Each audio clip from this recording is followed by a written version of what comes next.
Hello friends, मैं हूं doctor Rohit Batra, derma world skin and hair clinics के इस चैनल से माध्यम से आज मैं आपको बताने जा रहा हूं ब्लैक फंगस और वाइट फंगस।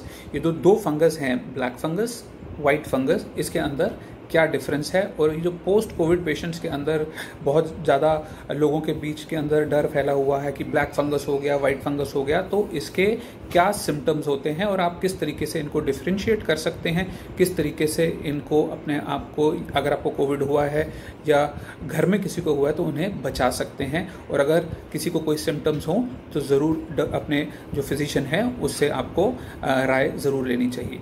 तो ब्लैक फंगस के बारे में हम पहले भी वीडियो बना चुके हैं और आपने देखा है कि किस तरीके से इसके अंदर सिम्टम्स होते हैं। ऐसे पेशेंट्स जो कि कोविड से जिनको कोविड हो चुका है 6 हफ्ते के अंदर अगर हुआ है और उनको कोई हेडेक होता है, फीवर आता है, लाली आती है, सूजन आती है, आंखों के अंदर सूजन आती है, आंखें लाल होती हैं या धुंधला दिखता है, नाक के अंदर से खून आता है या मुंह के अंदर जो तालू है, जो पैलेट है, उसका कलर चेंज हो जाता है, तो वो ब्लैक फंगस हो सकती है।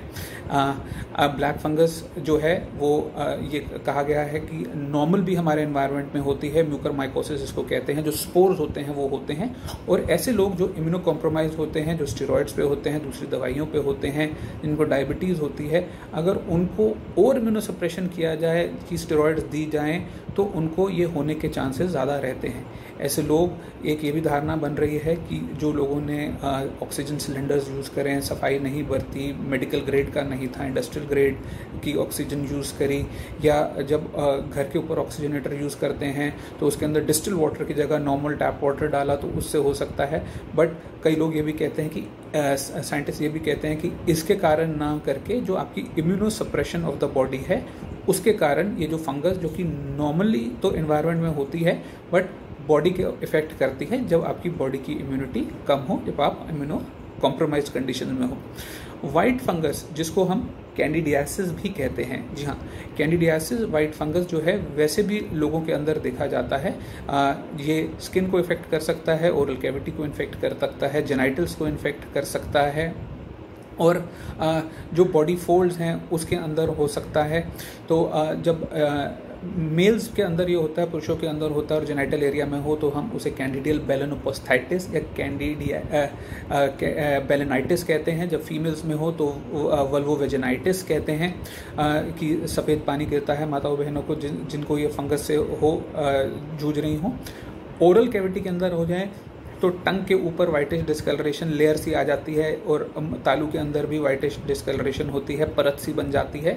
और अगर आपको बॉडी पार्ट्स जिस तरह आपके बगल हो गए या जेनाइटल्स हो गए या चेस्ट एरिया में हो गए, जहाँ भी बॉडी फोल्ड है उसके अंदर लाली, चिकनापन अगर आए, डैंड्रफ जैसी चीज़ बने, तो वो कैंडिडियासिस हो सकता है। अब कैंडिडियासिस भी ऐसे लोगों के अंदर ज़्यादा पाया जाता है जिनको डायबिटीज़ हो, इम्यूनो कॉम्प्रोमाइज़ या सप्रेस्ड कंडीशंस हों, जिनके स्टेरॉइड्स चलती हों। तो हमने ये देखा है कि कोविड के अंदर लोगों ने बिना किसी डॉक्टर से पूछे स्टेरॉइड्स का बहुत मिसयूज़ करा है।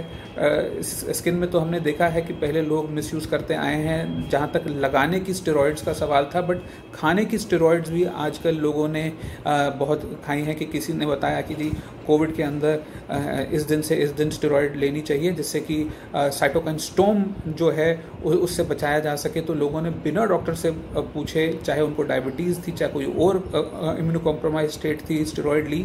तो ऐसे लोगों के अंदर क्योंकि आपकी इम्यूनिटी स्ट्रेस हो जाती है तो ये सारी फंगस हो सकती हैं। और कैंडिडियासिस भी, अगर आपको सिस्टमिक कैंडिडियासिस हो जाए, आपकी बॉडी के अंदर खून के द्वारा जगह जगह तक फैल जाए, तो प्रॉब्लम कर सकता है, रेयरली डेथ भी कर सकता है क्योंकि इतना इन्फेक्शन हो जाता है। तो यदि आपको कोविड है और या आपकी फैमिली में किसी को है तो ये ध्यान रखें कि अपने आप स्टेरॉइड का सेवन नहीं करना। यदि आपका डॉक्टर समझता है कि आपको उसकी रिक्वायरमेंट है तो ही वो इस्तेमाल करना है, क्योंकि हम एक चीज़ को ठीक करते करते कहीं दूसरी प्रॉब्लम के अंदर अपने घर वाले, अपने शुभचिंतक जो हैं उनको कहीं लैंड अप ना कर दें।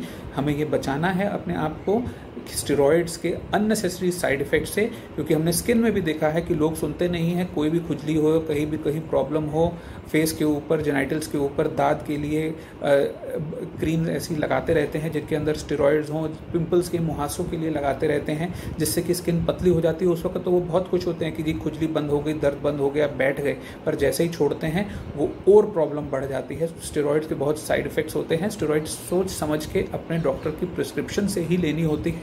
आपका डॉक्टर भी आपको ये राय देगा कि मैं अगर मुझे देनी भी पड़ रही है किसी कारणवश, तो आपको बताएगा कि मैं दे रहा हूँ 3-4 दिन के लिए, इसका कोई साइड इफेक्ट नहीं होता। या कई बार हमें डायबिटिक पेशेंट्स में भी अगर देनी पड़ती है तो हम देखते हैं कि किस तरीके से उनकी इंसुलिन लेवल जो है वो मेंटेन किया जाए, दवाई बढ़ानी है या इंसुलिन की डोज बढ़ानी है ताकि शरीर को कोई और प्रॉब्लम ना हो। यदि आपको हमारा वीडियो अच्छा लगा तो हमारा channel Dermaworld skin and hair clinics like करना, सब्सक्राइब करना मत भूलें। और हम समय समय पर आपके साथ ऐसी स्किन एस्थेटिक्स और हेल्थ के बारे में जानकारी यहाँ देते रहते हैं। धन्यवाद।